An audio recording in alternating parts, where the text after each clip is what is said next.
And like I pull lessons from all kinds of different places where it's like it has nothing to do with my business. It's not even the same industry or type of business, but there's little nuggets in there that you can apply. Yeah. And like to me, the business that I'm in, it's really just my time. Yeah. You know, like I have the equipment, I had to invest in all that, and I am constantly buying new stuff and trying to innovate and, you know, invest in my equipment to make basically makes me more efficient. Right. You know, you can do everything I do with a phone. You Yeah. know, but everything I buy just adds more efficiency, makes me faster and hopefully better.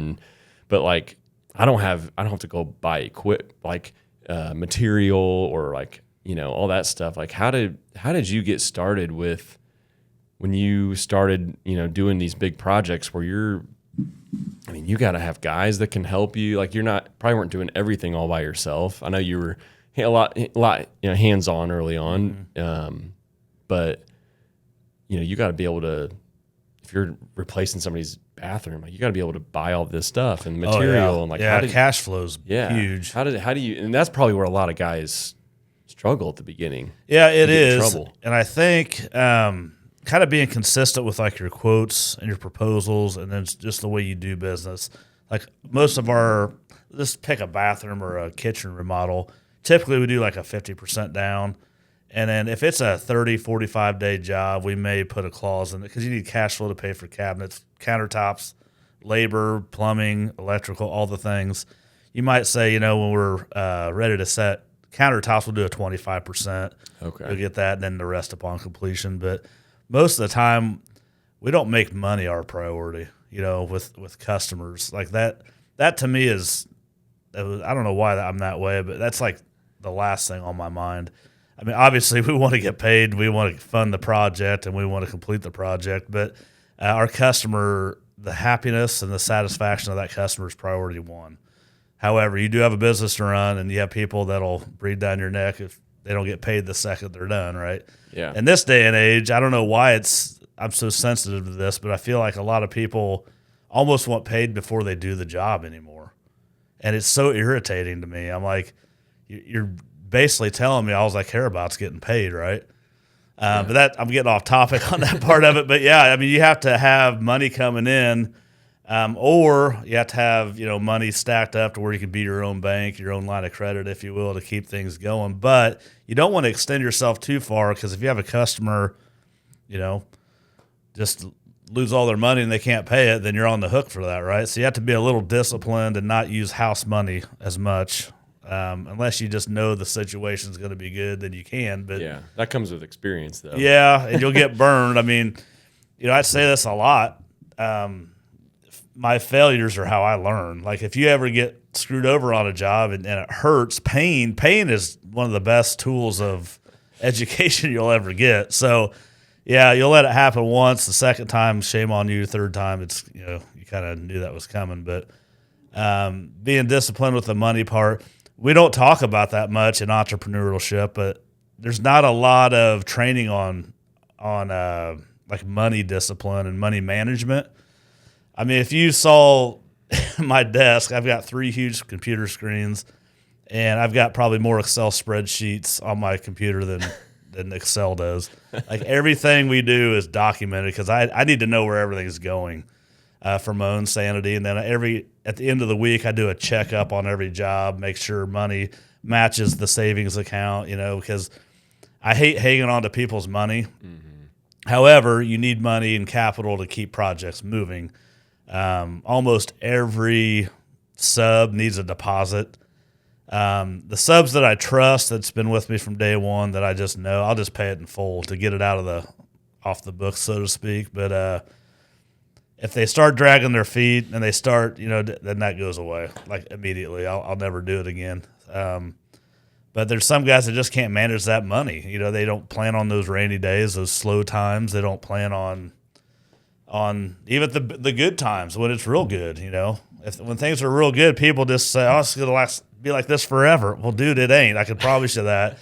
There's seasons of life. I mean, that's biblical. There are seasons. Not all seasons are winning seasons. We talked about this a couple podcasts back, but yeah, there's seasons in life. There's seasons in business. There's seasons in your career. they're not all going to be, sunny and 75. So you got to plan for those days and just, know that they're coming. So when you're first starting out, how do you even get to the point where you can go and, I mean, obviously you may have to start a job, to buy all the material, to hire other subs. Like, how do you even get to that point where you feel comfortable doing that without, having the guarantee of the money? I mean, you hope that people are going to follow through. But. Yeah. Well, I mean, like when we started like honeydews, like I'll take it way back to the very, very beginning. Like I would just do 4 and 5 jobs, and whatever they were, I'd just put them in a savings account. And I would just run lean and mean, like as lean and mean as possible. I'd do 3 or 4 more, stack it up. When I had a decent chunk of money, I was able to cash roll some things myself. I'm not talking a lot, and then you just keep the jobs coming in and stay disciplined with the financial side of things. Just keep storing stuff back and don't overextend yourself, with the business, with your personal life. Just be smart with your money, right? Yeah. Just say, hey, if things dry up in the next 3 months, do I have enough acorns, so to speak, to pay for what we're doing here? That's where you got to get to. The first 3, 6, first year, sometimes first 3 years, whatever it is, whatever industry you're in, it can suck. That is what defines your business, though. If you can get to that point, you look back, it's kind of like climbing Mount Everest. I've never done it. Probably never. Actually, I will never do that. I'll watch a documentary. That's about it. I mean, you don't do that overnight. And sometimes you do it and you don't get there and you have to turn around and come back. And you have to say, hey, I got to reset. I learned some things halfway up the mountain, so to speak. We didn't plan on this. We didn't plan on that. So you have to, it's okay to come back down the mountain. It doesn't say you have to make it to the summit, trip 1. Nowhere in the world does it say that. Yeah. So it's okay to say, hey, I thought I could do this. Let's go back down, reassess. And like I tell Bo all the time, revisit the basics every day. Just revisit them. I know you know how to do your blocking schemes. I know your footwork. I know all this, but it doesn't hurt to go through those basics again. Yeah. Because what happens is you'll forget one little thing. And that one little thing will get you further up that mountain the next time, right? It's just that one little thing, and you got to keep coming back to it every time. If you stop going back to the basics, you will never grow. You'll never grow. You can't. That's where your foundation starts. And it's like in business, the financial foundation is super important. I mean, if you bank a ton of money in the bank, don't go on vacation.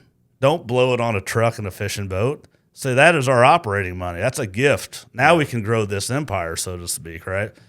And even then, there's no guarantees. You still have to be smart. You'll still make decisions that you'll question down the road, like, man, circumstances can happen. Political things can happen. Just things in society happens that slows things up that you can't forecast that. That's just stuff that happens. So in the back of your mind, you have to say, hey, there's going to be rainy days. I don't know when they're coming, but let's be smart about this, right? So every job we do, I try to be a little disciplined and say, hey, we're thankful for this work. We're thankful for where we're at. We know where we've been, and we know where we want to go. So that's how we do that. We just kind of bring it back to center, if you will, on that. Well, and I feel like those times where you have probably been, even as you've been established, like you said, there's seasons where it gets really slow. And I feel like just being around you, one of the things that I've consistently seen you do and talk about is how grateful you are, because you've seen those slow times. When you're in the really busy times, that's one thing I've heard you say a lot is like, we're grateful for the work and you're thankful for the customers. And like, I don't feel like you don't overlook that job to job, which is it'd be easy to do when you're busy and everything's going well and you're, not struggling at all for finding new jobs or whatever. But and I'm glad you brought that up, because that's why I get irritated sometimes. Not with people specifically, but with mindsets. I'll bring in, the whole team, right? And some of these guys, I'll never call them out, but they just come in here expecting work. This is just what happens. And I'm like, do you guys realize how hard it was to get some of these jobs? Like, they don't see it, and I don't put that out in front of them. But when they come in here just with hands out, hey, I need money, And instead of, shouldn't say never. I hardly get a thank you. Hey, thanks for the work. I have some subs that do it every time, and I learn from them because I obviously am thankful for them, right? But there's 2 or 3 that'll they always have their hands out. They always, when's the next one? When's the next one? And in the back of my mind, I'm like, what have you done for us, man? You know, like just that feeling. After a while, you just kind of get that, man, I just feel like you guys feel like you're entitled to this work, right? And that's another thing I'm kind of seeing out in the marketplace too. It's not really just the younger generation, although that's the one that sticks out the most. They just feel so entitled to a job. And when you have guys like you and me and entrepreneurs that are listening that have put your name on the business, or you put your all of it on the line, right? Yeah. You know, and then you have somebody come in and you hire them like, man, we've built this business and we're actually hiring people. We're providing jobs. And these people come in and they're like, this sucks. I'm not making enough money, but I'm also not doing shit. Well, those two things don't go together, by the way. And then they just feel like they have this attitude of, well, you know what? They can do it themselves. Well, keep in mind, people that are providing jobs for you, they can replace you. They don't have to hire you. They don't have to keep you employed. They don't have to do that. They do that because they value you. Yeah. And somewhere down the road, that got lost in translation. And people are just thinking, well, I'll get a job. You may not ever get another job. You may have to become self-employed and figure it out on your own. That's a dark, scary place if you don't know what you're doing. Yeah. And it's not just the younger generations. I say it in the older too. People get complacent. They just assume, well, nobody's ever going to fire me. I'll just always get paid and I can just, limp along. And what I would tell people though, younger, older, whoever, and all in between, put yourselves in that employer's position and really, like, literally make decisions, your actions, how you carry yourself as if you were the owner. Mm-hmm. Like, if I were my own employee, would I want to give myself a raise? Would I want to fire myself, right? I think if people could literally do that, their whole mindset would change. And they'd make so much more money, and they'd be so much happier. But they can't get out of that hole, if you will. Yeah. But that's a tangent. I think going back to, I remember I graduated high school 2008. So I was class of 2008. Okay. And that was right as the economy was not great. The whole housing market crash and all that. And so I went to college, and like at that time, and I think this stems from like, the 90s, early 2000s, it was like, if you get a college degree, you're set. Like, you're going to leave college, go get a job, and you're just going to make all this money. And like, it's just kind of a guaranteed thing. And I think there probably was a time where that was true, where 80s, 90s, like, you get a college degree, you're set. Yeah. And that drastically changed. Like, coming out of college a few years later, it's like there were not a lot of jobs available. And it was and I don't think that's the same. It doesn't hold the same weight that it used to. So I think there was a little bit of an entitlement of like, well, everybody said I needed to get this degree, and then I'm entitled to now make all this money. But what looking back on it now, I can see is like, and having worked for other people and then had my own business, like, you're only as valuable as what you can provide. And that piece of paper doesn't mean anything. Yeah.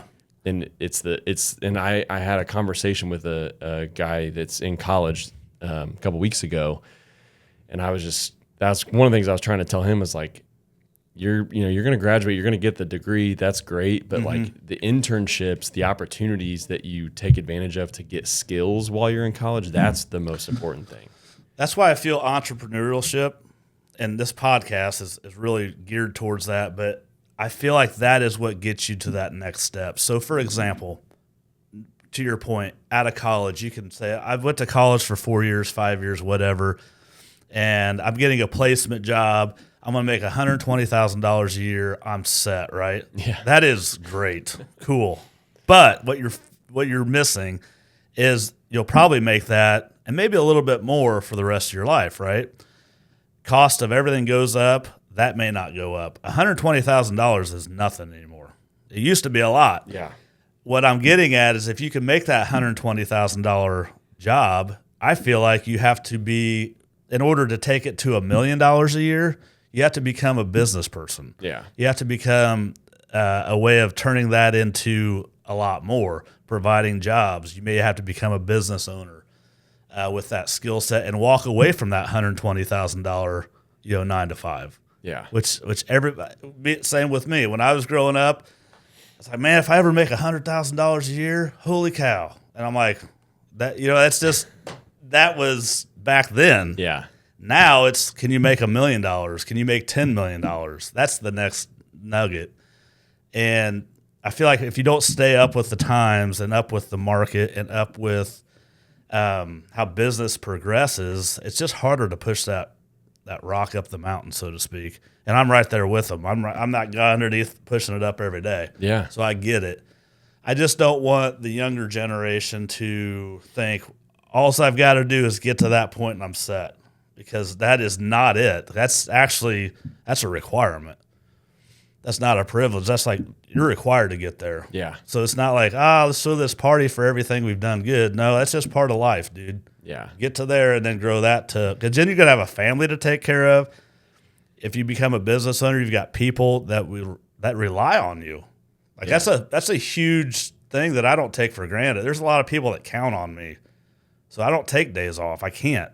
Well, and I'm sure that's a stressful burden. I'm sure, because there's so much on the line with it, but it's a great responsibility. I'm sure it's rewarding too. Yeah, it's a great responsibility. Yeah. But it is. What you said. It can suck. I just went on a golf outing, and I talked about this. And this is yesterday, and had the most wonderful time ever. I'll go on one golf outing a year, and it's with one of my best friends. It was his birthday.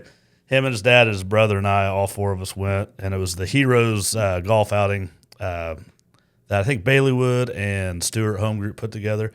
Yep. Hands down, I've been to a lot of golf outings. Hands down, the best golf outing that I've ever been to, and I've been there, I think four times now. Okay. Every year's different because our pranks are different, but Jonesy brought this air horn. I saw you at that video. Oh my gosh. That guy has no fear. Of course, he knows all of them, but these guys some guys take this serious, and we're sitting there, and I'm like, dude, don't do it. He's like, I have to. This old guy, he loses it. He left, his club flew out of his hand. We took off. It's just a bunch of guys and girls just goofing off for the day, but I don't know where I was going with that, but it was a fun time. How's that? So I would recommend doing that once a year. Yeah. Yeah. That's I and kind of sometimes you relate things back to football, and what you were saying just a minute ago made me think about, like, if you're you hear this talked about where it's like a kid will get drafted. Yeah. And a lot of times they're like, okay, that's, you haven't made it at that point. You got drafted. Now is when the work really begins. And you see that with like rookies that come in and like they've been propped up their entire life. They've been the best player on every team they've ever been on, best player in the league, every league they've ever been on. Mm-hmm. All of a sudden they're in the big boy league now. Mm-hmm. And it's like, that's where you either become a legend or you die off and you're out of you don't even make it through your rookie contract. Because you still have to develop. That's something that people just lose sight of. You still have to develop in the NFL. Yeah. You still have to develop in college. You still have to develop in high school, in middle school. It's a progression. You don't ever stop.